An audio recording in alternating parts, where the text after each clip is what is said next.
Hello and welcome to the Inside Outside Youth Festival. My name is Ryan Higgins, I am 19 years old and I am a drama school student studying acting at the Arden School of Theatre here in Manchester. I'm originally from Enniskillen and I am so delighted to be a part of the committee this year for the Youth Festival. I'm here today to introduce to you all the monologues on location from a plethora of young people across Fermanagh and Northern Ireland. We hope you enjoy their hard work and dedication to the arts.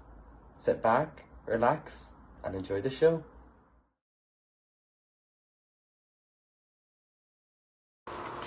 Anyway, this one school trip was a barn dance thing. A joint venture between the Catholics and Protestants.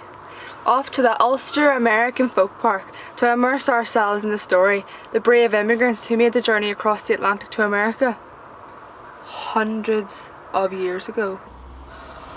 Yawn, yawn, yawn. Boring, boring, boring was the general consensus on the bus.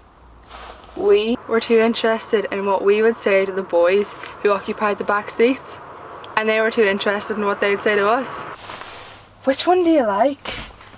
I don't know, I'm not sure. I think maybe the one standing up second from the back.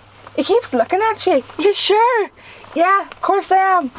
So I look back and he shouts up, "What the fuck are you looking at? Seen the state of that one in the green coat, wee Fenian? That's a Fenian scabby gypsy coat that even your granny wouldn't be seen dead in." I didn't have any grannies, they were all dead. So I tell him to fuck off, and Kira calls him a prick. The rest of the girls stand up, as do the boys, and a mini standoff breaks out. At that, the teachers and nuns go crazy, because all they hear is fuck, prick, Fenian and dead grannies all in one go, and they come running down the bus to break it up. They think I started it. I didn't do anything! Kira tells me that she likes my coat, and that he only said that because he likes you. I don't believe her, and when I get home I take it off in a rage and throw it on the ground. Ma asks me what's wrong, but I just run up the stairs screaming that I want a new coat. Just a black one, like everyone else has, not this shitty green thing from the nuns or Al-Anon or wherever the fuck you got it. I want one from the shop with the shop tag still on and the shop bag and the receipt. Can you not just buy us something new for once in our lives? I never told her why I was upset, and I never got a new coat. So I just take it off in the mornings before going to school and be cold rather than be seen with it on. I didn't understand how hard it was for her.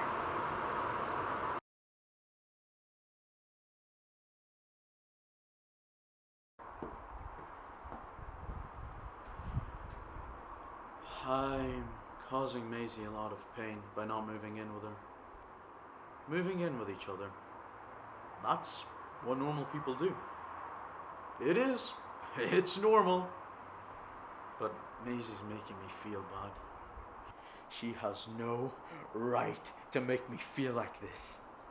I'm trying. I am. I'm trying. But she makes me feel... No. I will not allow this. Remember Maisie. Maisie says she loves me. Maisie says she loves me. I must be strong. She is kind and wonderful, and I must be strong.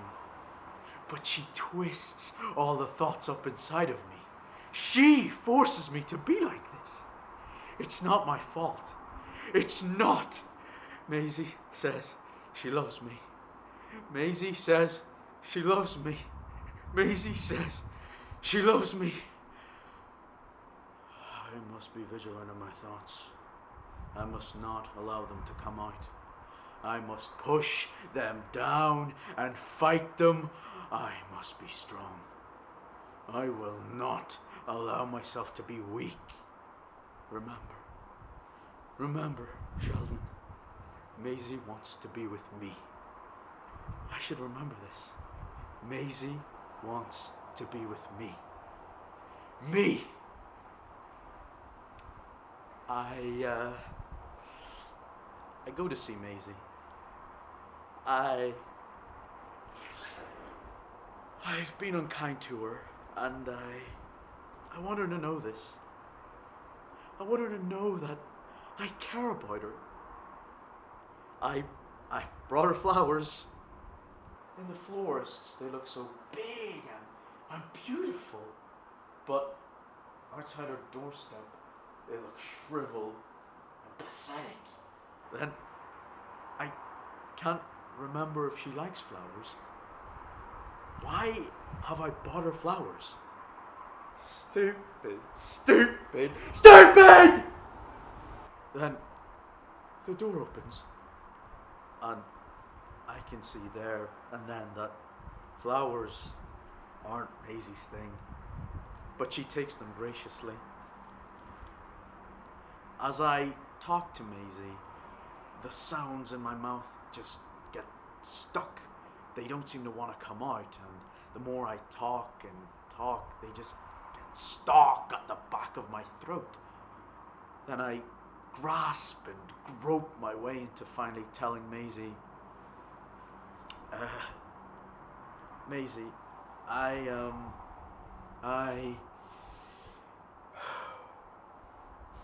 Maisie, I would like to move in with you, if you'll have me.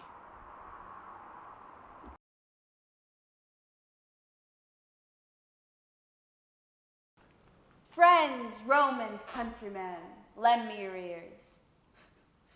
We did it. We're fucking graduating!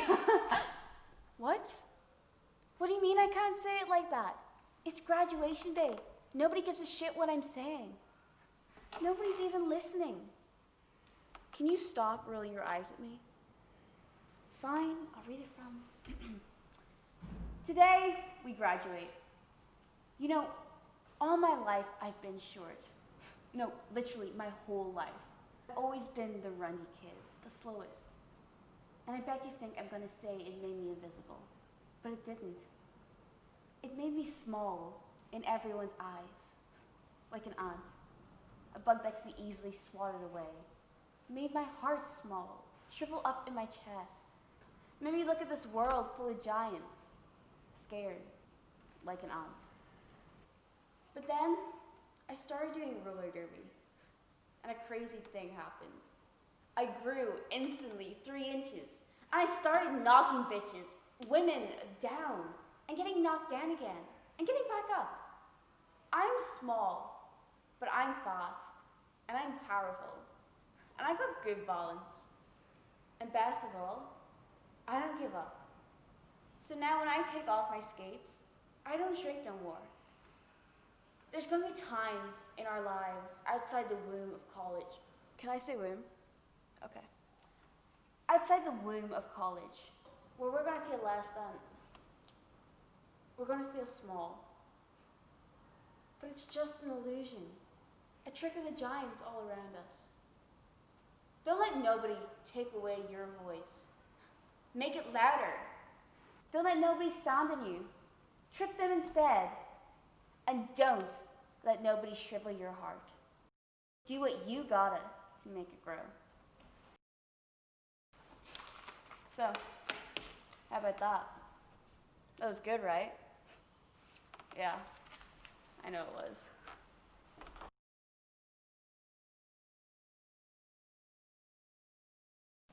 So, my first heartbreak was not a woman, but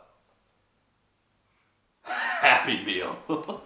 They were giving out these Power Rangers, and I wanted the blue one. More than the sweet air I breathed, I wanted to clutch that Blue Ranger in my hands. When I first got a Happy Meal, and it was a Pink Ranger, I was a little discouraged. But I knew enough about probability and statistics. It would just be a matter of time. You flip a coin, you're gonna get heads sometimes. How about 15 times in a row? Pink, pink, pink, pink, pink, pink, pink, pink, pink. I finally asked the manager if I could switch for a blue one. No, if we had to do that for you, we'd have to do that for everyone. So, I tried another method. I saved up my money, nickels, dimes, anything I could find, and I decided to make a payoff. I knew it was dirty, but I had to have the blue.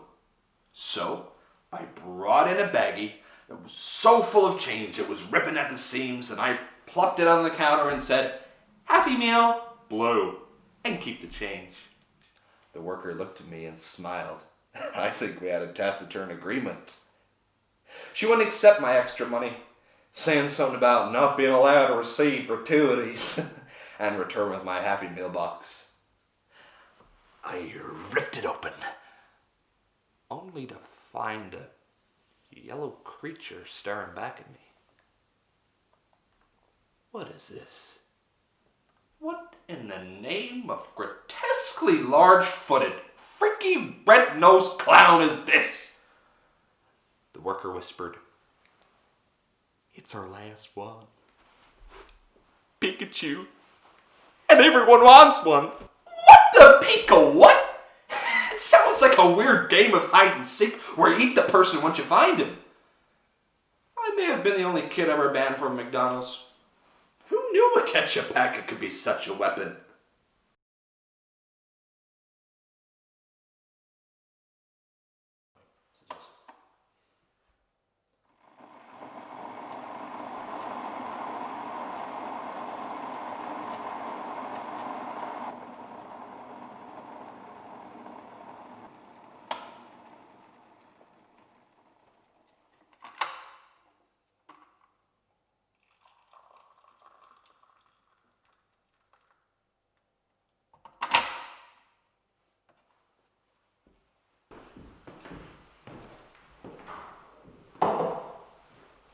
Right.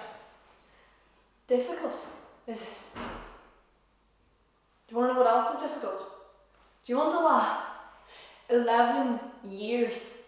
Absolutely on your own. Not one member of your blood speaking to you, because you're the nut job who burns your own mother alive. That's difficult. Being 16 years old, on trial, charged by the laddies, rashly face down daggers into the floor. Not a look. Nothing. That's difficult. Spending every fucking night in Armagh jail, dreaming your big sister, your only sister, would maybe, I don't know, write a wee letter every once in a while. Check in. Well, Fiona, what's the crack? Hope the dogs aren't ripping your flesh off too much. Cheers for taking the blame for that fire, by the way. Prison would have absolutely ruined my life. Lots of love. God. 8 years running through the mill of abuse in that place. And not a word from you. Nothing. But it's alright. No skin off my back. Because you were off. You were making something of yourself. You were upright and standing and fucking difficult.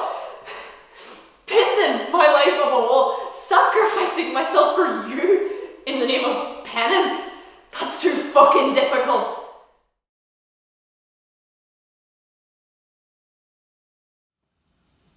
I have basically learned that in my family history, there were always boys who were arseholes who made things shit for the girls in my family. But things have moved on from my generation, because for me, it is not so much that boys are arseholes, they are, but more that the girls have become the arseholes the boys used to be. I used to ask myself every night, why? Why? What did I ever do to you? And then I would imagine, 25 years from now, coming to a school reunion, and I'd be there, in my Armani suit, with my beautiful husband, and my beautiful handbag, and my beautiful children. And when you all said, "Scarlet, Scarlet," I'd say, "I'm sorry. I don't recognise you. I don't recognise any of you." And then I'd leave. But as I sat in the packed tube in London, no one recognised me. No one pointed, no one whispered. And I realised, You are all nothing. There's a big bad world out there where St. Helens means nothing. There's a big bad world that is just ready to swallow you up.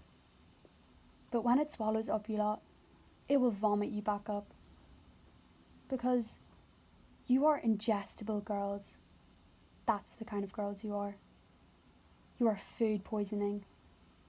And the world will know you are girls like that. And you will be all alone. Together, but alone. Do you see? And I will forget you. I have forgotten you.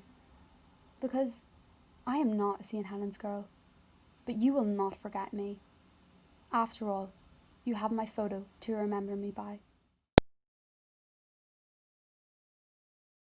Let me give you some advice. Don't drink tea before you fly. I tell you, I couldn't live without me morning tea, but nothing worse than being 7,000 feet in the air, clouds everywhere, no navigation equipment or radio aids, and thinking, I don't know how long before I go in my knickers. I tried to tell this to the man who had been assigned for the day, drinking a steaming hot cup. It's February 1945, just another morning like any other at the Airport Transport Auxiliary. Only today it's a Hudson. I got to live to the maintenance, which means there's got to be two of us, me and this lad. And I'm trying to tell him, give him some advice so I don't got to be worried him needing to weigh up in the air. But he's having none of it. Don't want to hear it. Don't want to hear none of it. Don't even want to be flying with me. He's not taking orders from a lass. Starts mumbling, but what's the world come to? World at war, Britain being bombed, and to top it all off, some lass flying planes. As though I'm the only one. As though out of the 650 ATA pilots, 164 aren't women. But he's insisting he's taking charge. He's insisting otherwise. This plane's going nowhere. And I can see he's stubborn, so and so. So sometimes you gotta take the higher ground. Sometimes you gotta sit back and say, you got a willy, you know best. Sometimes when he's inspecting the plane, you gotta slip a laxative in his tea. It's about an hour later. I'm ready to go, but he's not feeling so good. So they get some other pilot, and let's just say he's more amenable. As we're getting into the plane, I see the lad again, face is saying. So I tell him, should have listened to my advice, told you not to drink before you fly.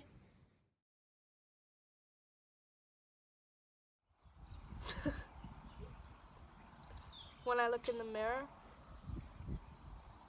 I don't know. How did I find out I was black?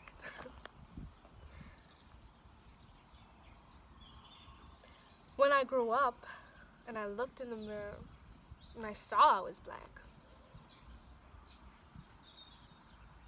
When I looked at my parents, that's how I knew I was black. Look at my skin.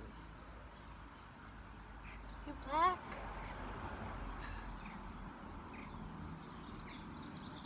I think black is beautiful. I mean, I don't know.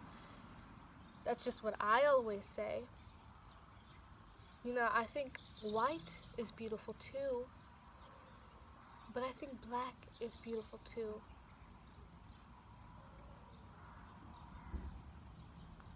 In my class, nobody is white. Everybody is black. And some of them is Hispanic. In my class, you can't call any of them Puerto Ricans. They despise Puerto Ricans. I don't know why.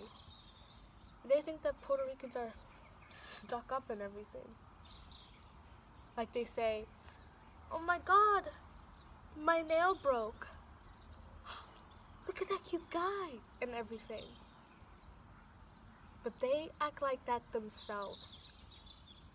They act just like white girls. Black girls is not like that. Please, you should be in my class. Like they say that the Puerto Ricans act like that, and they don't see that they act like that themselves. The black girls do bite off of the Spanish girls. They bite off of your clothes. Huh? You don't know what biting off means? like biting off someone's clothes, like cop, following.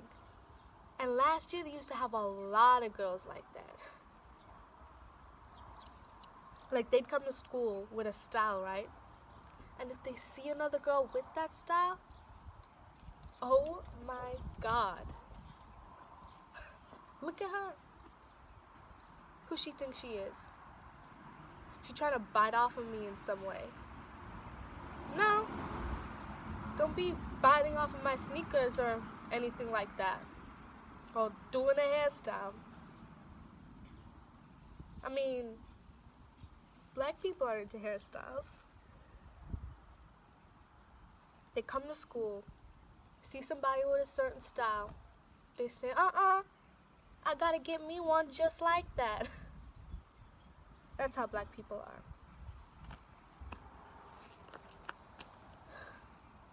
Yeah. They don't like people doing that to them, but they do that to other people.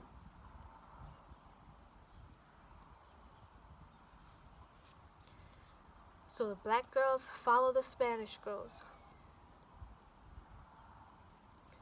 The Spanish girls don't bite off of us. Some of the black girls follow them, but they don't mind. They don't care. They follow each other.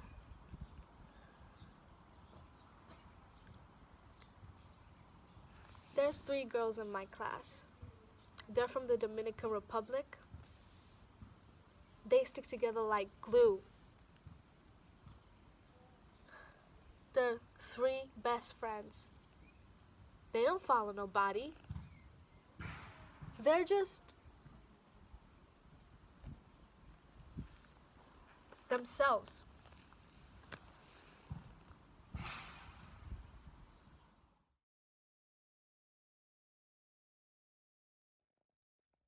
I was a bit of a bully in school, generally threatening people and making them give me my money.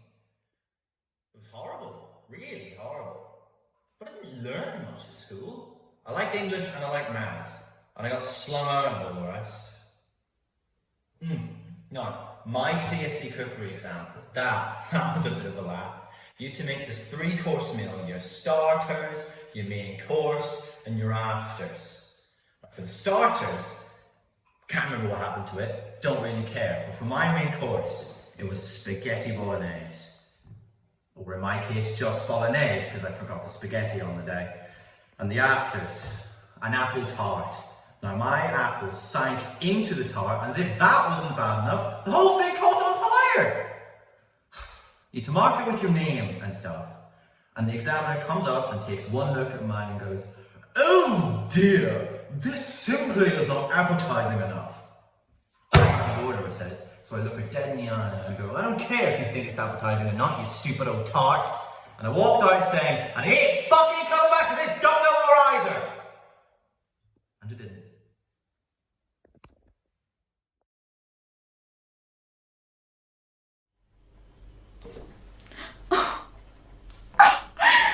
Oh my gosh. We're in history when it comes.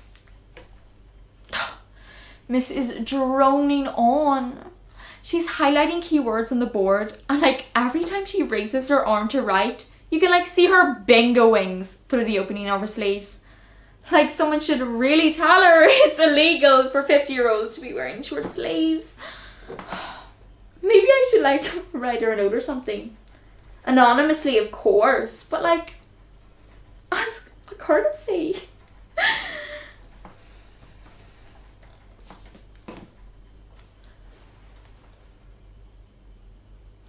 I'm taxing a boy. See, there are no boys in history, but our secondary school is mixed, so we can see the male species in the corridors and stuff. Make sure we all don't turn out to be lesbians or something. But apart from that, it's just the girls. Well, other girls too. See, 3 schools feed into St. Margaret's, and so it's nice. It's honestly really nice to have all my primary school friends here with me. The St. Helens girls. The St. Helens girls, or the Satan Hell girls, as some of the others like to call us. As a joke, you know. But it's nice to have girls that actually really know me. Girls that remember in year 3 when I won the singing competition for my rendition of Since You've Been Gone. Girls who remember in year 5 when we were on a school trip and the bus broke down, so we had to have a slumber party on the bus. Girls who remember the music teacher's meltdown. Girls who never forget.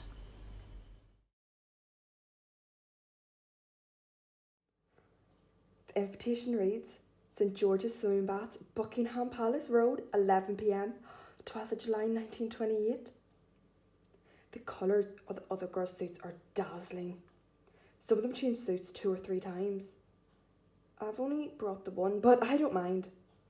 I flirt with one of the cocktail mixers. I even flirt with the rubber horses that float above the water. This is the single most greatest night of my life. And then I see him, eyes darting nervously, until he spots what he's looking for. Me. I'm taking you home right now. And one of the other girls wanders over. I didn't know you had a fella. I don't. He's my brother. My clothes are somewhere inside, so my brother drapes his jacket around my bare arms. We can get them tomorrow. She's only just got here. She hasn't even swum yet. And then he turns on her. I'm not talking to you. But the girl's not listening. Or doesn't care. Do you have a light, she wants to know? A cigarette dangling from her lips. No. And I don't think it's very ladylike to be smoking in public. She can't tell if he's flirting or challenging her. And why is that? And now I'm suddenly ready to go. I don't want to swim, I just want to leave. Why have they gone quiet just at the moment my brother says? Because people will mistake you for an ordinary whore. Everyone is now looking over at my 18-year-old brother. And then the music starts up again. Only it's not the band. It's the people. And they're not singing. They're laughing. Because if he'd looked around, he'd have noticed girls all over the pool shamelessly smoking. And the girl, she says, shall I take that as a no then? You don't have a light? And the girls laugh even harder. I'm laughing so hard I didn't even see it coming. Slap. If you want to act like a slut, I'll treat you like one. My cheek is throbbing and my face is wet. I don't know whether it's tears or if someone has splashed from the pool. I wish I'd just stayed home like a girl should. I'm sorry, I'm sorry, I'm sorry. You think our mother fought for your rights so you could behave like this? And as I'm leaving, I feel something in my pocket. Matches. I don't think about what I'm doing. Everyone's still watching. I strike a match. Fizz, pop. And I light her cigarette. And it feels like the best thing I've ever done. My brother just looks at me. A look that says, I won't forget this. A look that says, just wait until we get home. And I know I don't have a choice. I throw off his jacket and dive into the pool. Were you going to tell me? He's looking at me like I shot Martin Luther King or something. We're sitting in a park enjoying the one few days of sunshine. It's August 1968. He stares at a group of people our age smoking in the distance. A girl dances, moving her lips to a song we can't hear. And as if she'd whispered something to him, he says, "We can live without parents." And I laugh. I can't help it. I remember why I love him. Do you have a better idea? Why did we become so old? I'm 16, but I feel like a century. And I start to think what the next century might look like. And he's still talking. I catch the end of his rant when he says we don't have a choice. And just like that, while I know I love him, we'll not grow old together. Because the freewheeling, hippie, eco-warrior that I've fallen in love with has dropped his costume and become just another traditional boy. But we have to accept the consequences. Last year when I met him at the rally, I loved the way he could fill silences, always talking. Now it's just annoying. Are you sure it's mine? It doesn't matter if it's not. I'd still love it anyway. We'll live with my parents. Stop! doesn't matter. It doesn't matter because it doesn't exist. And he gives me this look. An ugly look. A look of disdain. Have you? Not yet. And he's happy. His face loves me again. And he's still talking. But my mind is somewhere else. In some sci-fi future in the 2000s. Where my daughter and I fly our car. And there's only love. And not war. He's still talking when I say I'm 16. And there he is as always, butting in again. 16's practically an adult. My parents were 16 when they got married. Were capable of making mature decisions. And I agree. Which is why I can make this one. It's my body. And the look's back. He looks at me and I'm up. I'm walking away from his voice in the park. I walk past the group of young people. And the girl, she grabs my hand. She pulls me close. And she whispers, "Us girls need to stick together."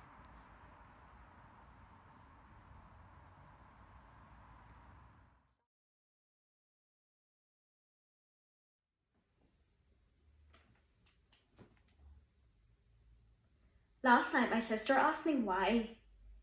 Why did you take the photo? Like I know.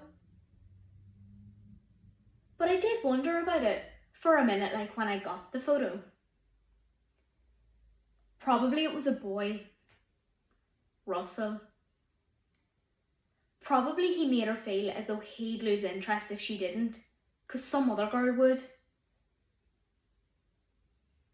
Probably he said he'd be her boyfriend if she did. Or threatened to tell the whole school that they'd slept together if she didn't. Or no. Probably he made her feel special. Told her it was just a bit of fun. Probably he said, "Show me yours, I'll show you mine." Probably he made her feel pretty. Made her feel as though she was the most beautiful girl in the world.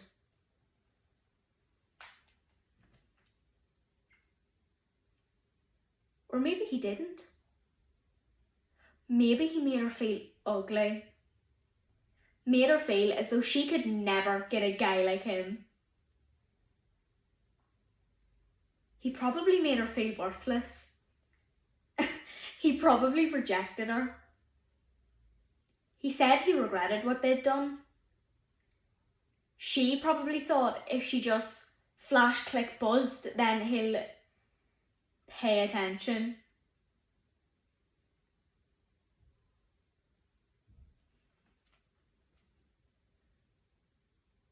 Or maybe it wasn't a guy.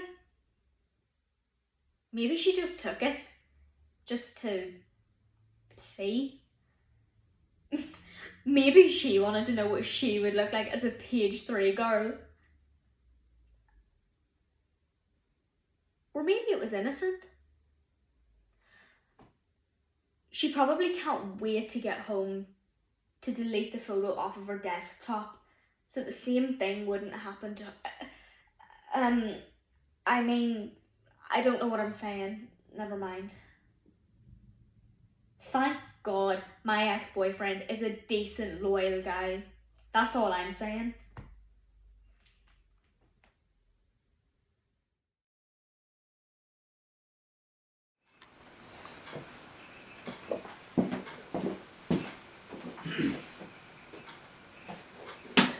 Manny Faye! We're gonna get in the car, we're gonna go home. If you say one more mean thing to that boy, I'm gonna kick your fat Irish ass on the highway. Did you hear me? I said, did you hear me? Good. Kids, I'm going outside, would you please?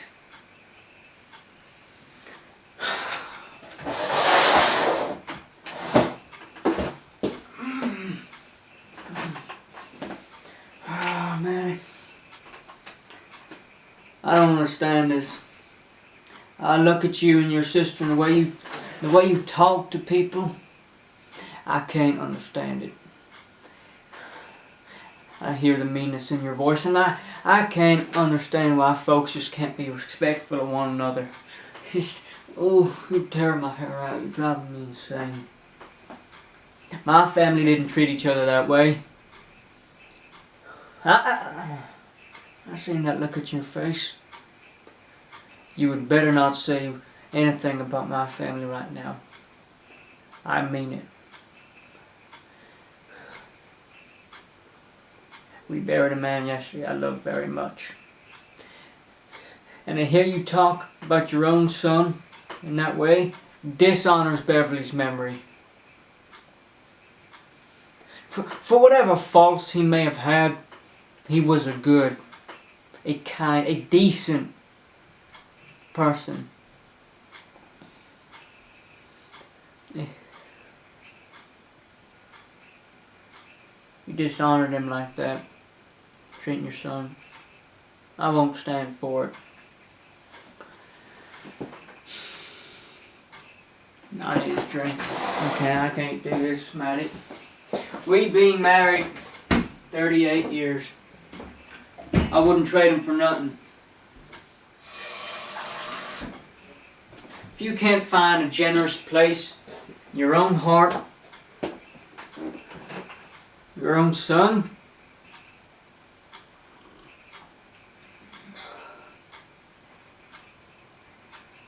you ain't gonna make it to 39.